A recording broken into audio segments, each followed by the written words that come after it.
నమస్తే, welcome to BCN news. నేను విజయలక్ష్మి. ముందుగా ముఖ్యాంశాలు. దావోస్ లో యుఏఈ ఆర్థిక పర్యాటక శాఖ మంత్రితో సీఎం చంద్రబాబు భేటీ. ఆహారం, లాజిస్టిక్స్, ఇంధన రంగాలపై కీలక చర్చలు.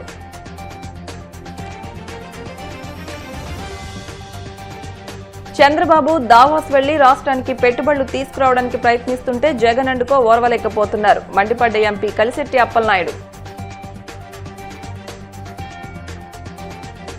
దావోస్ పర్యటనతో లక్షల కోట్ల ఒప్పందాలంటూ ఓకదంపుడు ప్రచారం చేస్తున్నారన్న వైసీపీ నేత సతీష్ రెడ్డి. కార్యరూపం దాల్చిన వాటి వివరాలు మాత్రం చెప్పలేరని ఎద్దేవా. బీజేపీ జాతీయ అధ్యక్షుడిగా బాధ్యతలు చేపట్టిన నితిన్ నబీన్. వికసిత్ భారత్ లక్ష్య సాధనలో నబీన్ నాయకత్వం కీలకమన్న ప్రధాని మోదీ. స్విట్జర్లాండ్లోని దావోస్లో జరుగుతున్న వరల్డ్ ఎకనామిక్ ఫోరం సదస్సులో ఏపీ సీఎం చంద్రబాబు చురుగ్గా పాల్గొంటున్నారు. రాష్ట్రానికి పెట్టుబడులను ఆకర్షించే లక్ష్యంతో ఆయన వివిధ దేశాల మంత్రులు, పారిశ్రామికవేత్తలతో వరుస సమావేశాలతో బిజీగా గడుపుతున్నారు. యునైటెడ్ అరబ్ ఎమిరేట్స్, యుఏఈ ఆర్థిక పర్యాటక శాఖ మంత్రి అబ్దుల్లా బిన్ తౌకల్ మరితో సీఎం చంద్రబాబు సమావేశమయ్యారు. ఈ భేటీలో ఆహారం, మల్టీ మోడల్ లాజిస్టిక్స్, ఇంధనం, ఓడరేవులు, రీటైల్ వంటి కీలక రంగాల్లో పరస్పర సహకారంపై చర్చించినట్లు ముఖ్యమంత్రి స్వయంగా వెల్లడించారు. ఈ మేరకు తన ఎక్స్ ఖాతాలో సమావేశానికి సంబంధించిన ఫోటోలు పంచుకున్నారు. ముఖ్యమంత్రి చంద్రబాబు దావోస్ వెళ్లి రాష్ట్రానికి పెట్టుబడులు తీసుకురావడానికి ప్రయత్నిస్తుంటే అది చూసి ఓర్వలేక జగన్ అండుకో విష ప్రచారం చేస్తున్నారని ఎంపీ కలిశెట్టి అప్పలనాయుడు ధ్వజమెత్తారు. మంగళగిరి టీడీపీ కేంద్ర కార్యాలయంలోని మీడియాతో మాట్లాడుతూ పరిశ్రమలు తరిమివేసిన క్రెడిట్ వైసీపీదేనని పేర్కొన్నారు. వైసీపీ హయాంలో రాష్ట్రానికి, ఉత్తరాంధ్రకు ఎన్ని పరిశ్రమలు తీసుకొచ్చారో చెప్పాలని మాజీ మంత్రి గుడివాడ అమర్నాథ్ ని ప్రశ్నించారు. వైకాపా నాయకులు జగన్మోహన్ రెడ్డి టీం ఈరోజు చంద్రబాబు నాయుడు గారు, ముఖ్యమంత్రి గారు, రాష్ట్ర మంత్రివర్గ ప్రతినిధి బృందం, అధికార బృందం దావోస్ వెళ్ళి ఆంధ్రప్రదేశ్కి పెట్టుబడులు తీసుకురావడానికి ప్రయత్నం చేసి ఈరోజు భారతదేశంలోనే ఆంధ్రప్రదేశ్ని ముందంజలో ఉంచారు. అదే సమయంలో పారిశ్రామికవేత్తలు ఆంధ్రదేశం వైపు, ఆంధ్ర రాష్ట్రం వైపు వచ్చి వారు బ్రహ్మాండమైన పెట్టుబడులు పెట్టడానికి సిద్ధంగా ఉన్న సమయంలో ఇది చూసి ఓరవలేక జగన్మోహన్ రెడ్డి అనే టీము లేనిపోని ఆరోపణలు చేయడం మనం చూస్తున్నాం. ఈరోజు గుడివాడ అమర్నాథ్ మాట్లాడుతూ కొన్ని ఆరోపణలు చేశారు. నేను గుడివాడ అమర్నాథ్ చెప్తున్నాను, జగన్మోహన్ రెడ్డి క్రెడిట్ని చంద్రబాబు నాయుడు గారు ఎన్డీఏ కూటమి తీసుకుంటుందని చెప్తున్నాడు. అసలు జగన్మోహన్ రెడ్డి క్రెడిట్ని ఎవరైనా సరే తీసుకునే పరిస్థితి ఉంటుందా? బాబాయ్ వచ్చేసిన క్రెడిట్ని జగన్మోహన్ రెడ్డి చేస్తే ఎవరైనా తీసుకోగలుగుతారా? అలాగే తల్లిని, చెల్లిని ఆర్థిక ఇబ్బందులు పెట్టి ఇంటికి బయట పంపించిన క్రెడిట్ని ఎవరైనా తీసుకుంటారా? ఈరోజు 3 రాజధానుల పేరిట 3 ముక్కలాట ఆడిన జగన్మోహన్ క్రెడిట్ని ఎవరైనా తీసుకోగలుగుతారా?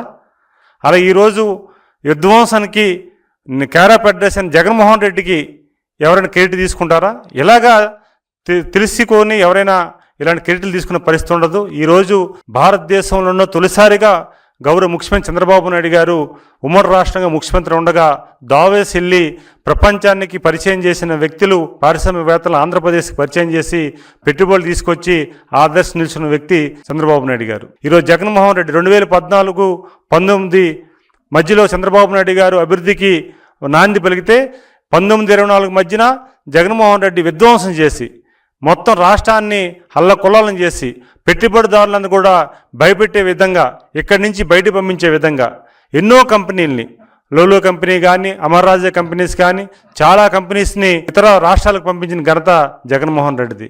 వీరు ఈరోజు మాట్లాడుతున్నారు. అప్పడాల కోసం, పచ్చళ్ళ కోసం మాట్లాడుతున్న మంత్రులు కూడా, పరిశ్రమల మంత్రులు పనిచేసిన వారు కూడా ఇప్పుడు మాట్లాడుతున్నారు. అసలు దావోస్ వెళ్తే చలి అన్నారు. చలి వెళ్తే మేము వెళ్ళలేము, స్నానం చేస్తే చలితో మేము చేయలేము, జ్వరాలు వచ్చేస్తాయి, జబ్బులు వచ్చేస్తాయని చెప్పి భయపడి ప్రెస్ మీట్లు పెట్టిన నాయకులే ఈరోజు దావోస్ పర్యటన కోసం మాట్లాడుతున్నారు.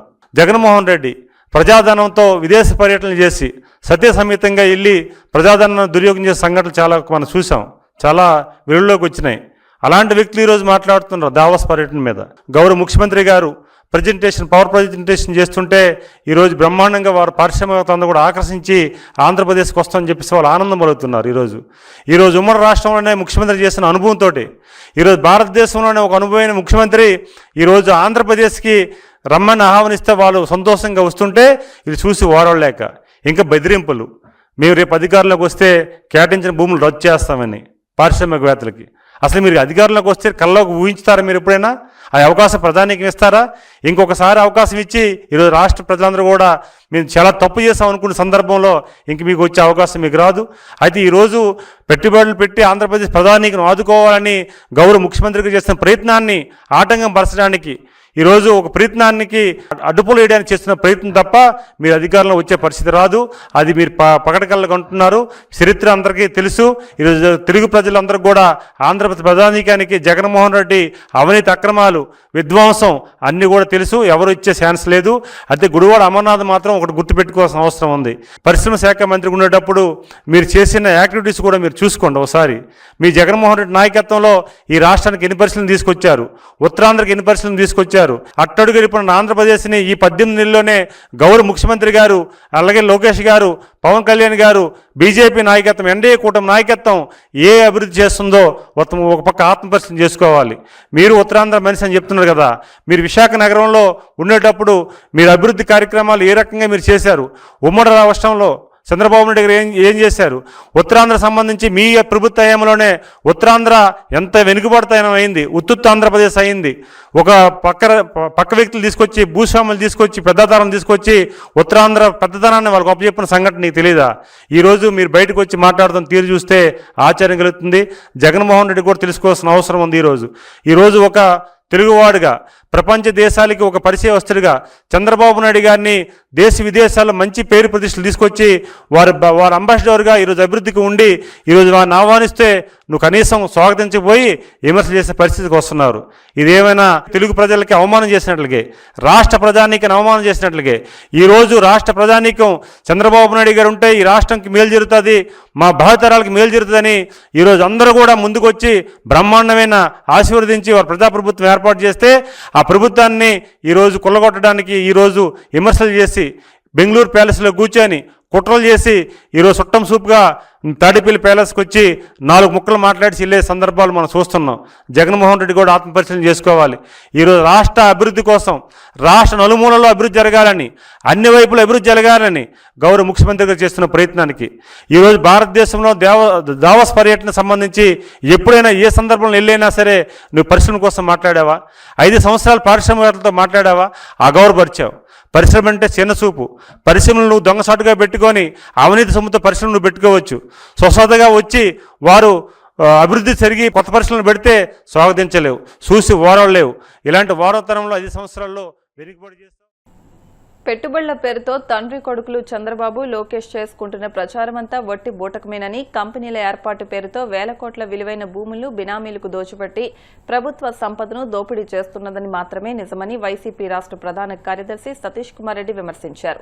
తాడేపల్లిలోని వైసీపీ కేంద్ర కార్యాలయంలో ఆయన మీడియాతో మాట్లాడుతూ ఏటా పెట్టుబడుల పేరుతో చంద్రబాబు చేస్తున్న దావోస్ పర్యటనలన్నీ బోగస్ అని, లక్షల కోట్ల ఒప్పందాలు జరిగాయని చెప్పడమే తప్ప వాటిలో కార్యరూపం దాల్చిన వాటి వివరాలు చెప్పే ధైర్యం కూటమి ప్రభుత్వానికి లేదని విమర్శించారు. తమని తాను పొగుడుకోవడానికో, జగన్ని తిట్టడానికే దావోస్ వెళ్లడం దేనికని మండిపడ్డారు. జీవితాల్లో వెలుగు తీసుకొని వస్తామని చెప్పి చంద్రబాబు నాయుడు గారికి ప్రతి సంవత్సరం, ఆయన అధికారంలో ఉన్నటువంటి ప్రతి సంవత్సరం కూడా డావోస్కు పోవడం ఒక సాంప్రదాయం అయిపోయింది. 2014 నుంచి 2019 వరకు 5 సంవత్సరాలు పోయినాడు. పోయిన ప్రతిసారి ప్రభుత్వానికి సంబంధించి చాలా పెద్ద మొత్తంలో డబ్బులు ఖర్చు చేయడం, రిక్తహస్తంతో తిరిగి రావడం. ఆడికేమో దావోస్ పోయినప్పుడు అక్కడ కూర్చొని పేపర్లు పబ్లిసిటీ చేసుకుంటారు. కొన్ని లక్షల కోట్ల ఎంఓయూలు చేసుకున్నామని చెప్పి ప్రగల్భాలు కలుపుతారు. చివరకు ఈ రాష్ట్రానికి వచ్చి చూస్తే ఒక నయా పైసా కూడా పెట్టుబడులు రానటువంటి పరిస్థితి చూస్తూనే ఉన్నాం. ఇది ఈరోజు కొత్త కాదు. 2014 నుంచి 2019 వరకు అట్టే జరిగింది. ఈరోజు మళ్ళా ఈ కూటమి ప్రభుత్వం వచ్చినప్పటి నుంచి 2024 అట్లే జరిగింది. మళ్ళీ ఇప్పుడు కొత్తగా 2025లో ఇప్పుడు కొత్తగా చంద్రబాబు నాయుడుకు అదనంగా ఈ యొక్క రెడ్ బుక్ రాజ్యాంగం నడిపేటువంటి వ్యక్తి లోకేష్ ఒకరు మళ్ళీ జత అయినాడు. ఎంత ఆశ్చర్యకరమైనటువంటి పరిస్థితులు ఉంటాయంటే, ఇక్కడ నుంచి మీరు పోవడం, ప్రభుత్వ ఖర్చులు పెట్టుకొని అక్కడికి పోవడం, పెట్టుబడులు తీసుకొని రావడం అనేటువంటి కారణం చెప్తారు. కానీ అక్కడి నుంచి మీరు ఇచ్చేటువంటి పేపర్ స్టేట్మెంట్ చూస్తే ఎంత చౌకబారగా, ఎంత చిల్లరగా ఉన్నాయంటే, లోకేష్ గారు ఒకసారి చూసుకోండి. మీరు దావోస్ పోయినటువంటి ప్రయోజనం ఏంది? జగన్మోహన్ రెడ్డి గారు తిట్టడానికా? జగన్మోహన్ రెడ్డి గారిని విమర్శించడానికి ఇక్కడ నుంచి నువ్వు డావోస్కి పోవాలనా? ఆ పని ఏదో ఇక్కడనే చేయొచ్చు కదా. కొన్ని కోట్ల రూపాయలు ప్రభుత్వం మిగిలేదు కదా. అక్కడికి పోయి నువ్వు చెప్పుకునేటువంటి పనిని దాంట్లో నిమగ్నం కాకుండా ఈ రోజుకి కూడా భయంకరమైనటువంటి ఫోబియా పట్టింది మీకు అందరికీ. ఎక్కడికి పోయినా జగన్మోహన్ రెడ్డి నామస్మరణం తప్పితే మీకు ఏమీ చేత కాదు. ఈరోజు ప్రజలకు అందరికీ అర్థమైపోయింది మీరు ఒక వేస్ట్ ప్రభుత్వం. ఈ ప్రభుత్వం చెప్పినటువంటి ఒక్క హామీ నెరవేర్చలేదు. ఆ రోజు చేసినటువంటి విమర్శలకు ఈరోజు సరైనటువంటి రీతిలో ఒక్కదాన్ని కూడా జవాబు చెప్పలేదు. విపరీతమైనటువంటి అవినీతిలో కూరుకుపోయినటువంటి ప్రభుత్వం అని ప్రజలకు అందరికీ తెలుసు. దాన్ని దారి మళ్లించడానికి ప్రతిరోజు నిత్యం జగన్మోహన్ రెడ్డి నామస్మరణం, జగన్మోహన్ రెడ్డిని విలువలను తగ్గించే రకంగా మాట్లాడడం ఇది సమంజసమా అని చెప్పి నేను అడుగుతున్నాను. ఇటీవల నేను మన కేసీఆర్ గారి ఇంటర్వ్యూ చూసా. దాంట్లో కూర్చొని ఆయన మాట్లాడుతున్నాడు, ఈ చంద్రబాబు నాయుడు అంత వేస్ట్ పర్సన్ ఎవరే కానీ ఉండరు. ఈయన ఇండస్ట్రియలిస్ట్ మీటింగ్ అని పెట్టుకొని ఆ ఇండస్ట్రియలిస్ట్ మీటింగ్లో ఎవరు ఉంటారంటే వంట చేసే వాళ్ళంతా ఉంటారంట. ఆ వంట చేసేటువంటి వాళ్ళకందరికీ ఏదో మంచి గుడ్డలు వేసుకొని వచ్చి ముందర కూర్చోబెట్టుకొని వాళ్ళని పెట్టుబడిదారులు అని చెప్పేటువంటి సాంప్రదాయం ఉందని చెప్పి కేసీఆర్ చెప్పినటువంటి మాటలు. దాదాపు చంద్రబాబు నాయుడు ముఖ్యమంత్రిగా ఉన్నటువంటి హయాంలో ఆయన చేసినటువంటి ఎంఓయూలు 23 లక్షల కోట్ల రూపాయల దాకా ఎంఓయూలు ఇప్పటి వరకు ఆయన చేసుకున్నాడు. ఈ ఎంఓయూల్లో ఎన్ని మెటీరియలైజ్ అయినా చంద్రబాబు నాయుడు గారు, లోకేష్ గారు ఒకసారి చెప్పండి. మీరు చాలా గొప్పగా చెప్తారు, ప్రతిసారి ప్రభుత్వం డబ్బు ఖర్చు పెట్టుకుంటారు, ఇక్కడ నుంచి ఫ్లైట్లు వేసుకుంటారు, ఒక మంది మార్బల్ని పిలుచుకొని పోతారు, ఆ డాబోస్లో కూర్చుంటారు, ఎంజాయ్ చేస్తారు, వస్తారు. ఇన్ని లక్షల కోట్లు మేము ఎంఓయూలు చేసుకున్నామని చెప్పి గొప్పగా చెప్పుకుంటారు. మీరు ఎంటర్ అయినటువంటి ఎంఓయూస్లో ఎన్ని వాస్తవ రూపం దాల్చినాయి ఈరోజు లోకేష్ గారు, చంద్రబాబు నాయుడు గారు ఈ ప్రజలకు వివరణ ఇవ్వాల్సినటువంటి అవసరం ఉంది. ఎక్కడ చూసినా అవినీతి చూస్తే విపరీతంగా ఉంది. ఇటీవల కాలంలో వీళ్ళు చేసేటువంటి పారిశ్రామికుల అభివృద్ధి లేకుండా డెవలప్మెంట్ పేరుతో వీళ్ళు చేసేటువంటి కొన్ని అగ్రిమెంట్లు చూస్తే అసలు ఆశ్చర్యపోతారు. అవినీతి పరులే ఆశ్చర్యపోతారు, ఇంత పెద్దగా అవినీతి చేయొచ్చా అని చెప్పి. ఉర్సా అనేటువంటి వాళ్లకు ల్యాండ్ అలొకేట్ చేస్తావు 50 పైసలకు. ఏఎన్ఎస్ఆర్ అనే వాళ్లకు, రహేజా, సత్వ, వీళ్ళంతా ఎవరండి? నాకు అర్థం కావడం లేదు లోకేష్ గారు. వీళ్ళందరూ ఎవరు? రియల్ ఎస్టేట్ చేసుకునేటువంటి వాళ్లకు నువ్వు కూర్చొని ప్రభుత్వ స్థలాలు, ప్రజలకు సంబంధించినటువంటి స్థలాలు కారు చౌకగా ఇచ్చేటువంటి అధికారం నీకు ఎవరిచ్చారు అని చెప్పి నేను అడుగుతున్నాం. అదే రకంగా కపిల్ చిట్ ఫండ్స్ ఏమన్నా ఈ దేశానికి, ఈ రాష్ట్ర ప్రజలకి ఏమైనా ఉపయోగకరమైనటువంటి వ్యక్తుల? వాళ్ళకు ల్యాండ్ అలాట్మెంట్ చేస్తావు. లూలు మాల్కు ల్యాండ్ అలాట్ చేస్తావు. ఎవరు ఈ లూలు? వాడు ఈ దేశానికి చేసేటువంటి సేవ ఏంది నాకు అర్థం కాలే. ఎందుకు వాళ్ళకందరికీ మీరు ప్రభుత్వ స్థలాలు ఇస్తారు? ఒకసారి తెలంగాణ ప్రభుత్వంలో మీరు పోయి ఒకసారి విచారించండి. ఎకరా భూమి 170 కోట్లకు పోయింది హైదరాబాద్లో. మరి ఈరోజు నువ్వు ఉర్సా అనేటువంటి వాళ్ళకు 50 పైసలకు ఇస్తావు.